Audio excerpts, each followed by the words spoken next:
নমস্কার, আমি পিয়ালি দাস ওরফে মাম্পি, সন্দেশখালীর প্রতিবাদী মুখ। বিগত কিছুদিন ধরে শাসক দল প্রশাসনের দ্বারা আমাকে বিভিন্নভাবে প্রলোভন দেখাচ্ছে।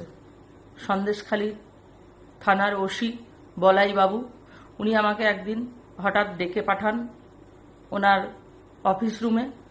সেখানে আমাকে বিভিন্নভাবে প্রলোভন দেখান যে আমাকে চাকরি দেবেন, আমার গাড়িটা পুরানো হয়ে গেছে, একটা গাড়ি দেবেন, আমার ঘর দেবেন, টাকা পয়সা দেবেন, এরকম অনেক কিছু। আমি সেই প্রলোভনে পা দেইনি।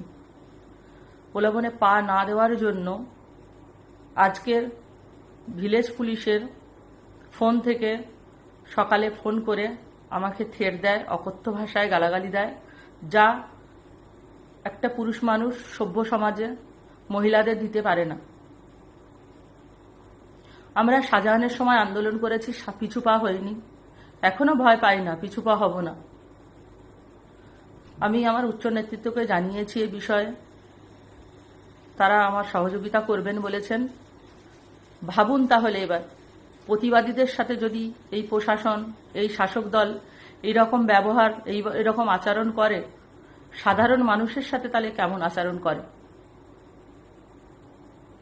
ধন্যবাদ।